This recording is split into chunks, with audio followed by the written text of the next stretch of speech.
Hello everyone, welcome back to my cooking channel cook with রিমিস kitchen. আজ নিয়ে এসেছি Bengali famous একটা recipe, দই ভাপা রেসিপি।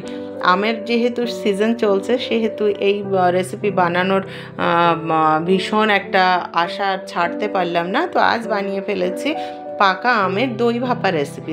চলুন দেখে নিয়ে এই দই ভাপা রেসিপি আমি কিভাবে বানাচ্ছি। এখানে দুটো আম আর অল্প একটু চিনি দিয়ে একদম স্মুথ পেস্ট বানিয়ে নিয়েছি।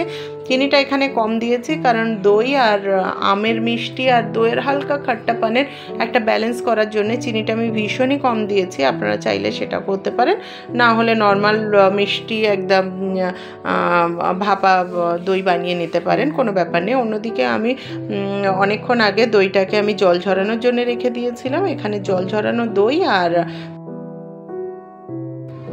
আমের পাল্প আর চিনির যে একটা স্মুথ পেস্ট বানিয়ে রেখেছি সেটা আমি এখানে দিয়ে দিচ্ছি, দিয়ে খুব ভালোভাবে মিক্স করে নিচ্ছি। বলে দিচ্ছি আরও একটা রেসিপি এটা দিয়ে তৈরি হয়। এই যে দই আর আমের পাল্পটা খুব ভালোভাবে যদি ফেটিয়ে আমি একটা ফ্লপি ভাব আনতে পারি, তাহলে সেক্ষেত্রে কিন্তু ম্যাঙ্গো শ্রীখণ্ড বলে একটা রেসিপি আছে, দুর্দান্ত খেতে হয়। একবার বানিয়ে দেখবেন, একদম ফ্লপি হতে হবে। আর সাথে আমের ছোট্ট ছোট টুকরো কেটে এর মধ্যে মিক্স করে দেবেন, দিয়ে সার্ভ করবেন। ঠান্ডা ঠান্ডা তৈরি হয়ে যাবে ম্যাঙ্গো শ্রীখণ্ড রেসিপি। দুর্দান্ত একটা রেসিপি। আমি খুব ভালোভাবে মিক্স করে নিলাম আম আর দইটাকে।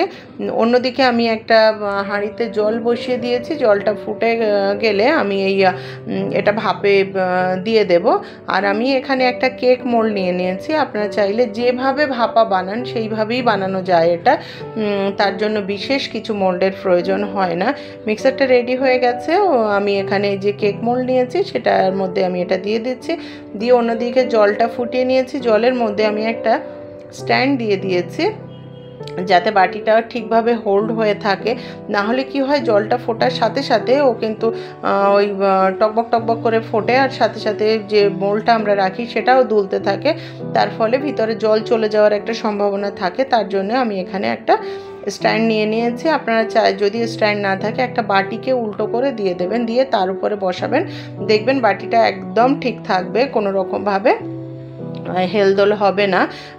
আমি এখানে 20 মিনিটের জন্য এটা রান্নাটা করব লো ফ্লেমে। তার আগে আমি 1 মিনিট ফুল ফ্লেমে ফুল স্টিম ধরিয়ে নেব রান্নাটা করে। কিছুক্ষণ পরে ফিরে এসে আমি ঢাকনাটা খুলে একটু দেখিয়ে দিচ্ছি। আমার চ্যানেলে নতুন ভিউয়ার্স হলে এক্ষুনি একটা লাইক করে দিন, কমেন্ট করে জানাতে ভুলবেন না কেমন হলো, আর অবশ্যই সাবস্ক্রাইব করবেন, পাশে থাকা বেল আইকন প্রেস করতে ভুলবেন না।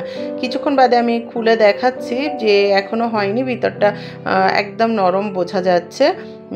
আরও কিছুক্ষণ রান্না করার পরে ফিরে এসে আমি একটা টুথপিকের সাহায্যে একটু চেক করে নিচ্ছি, কারণ নিচে যদি একটা লিকুইড থাকে তাহলে কিন্তু টুথপিক দিলে বোঝা যাবে না একদমই লিকুইড নেই।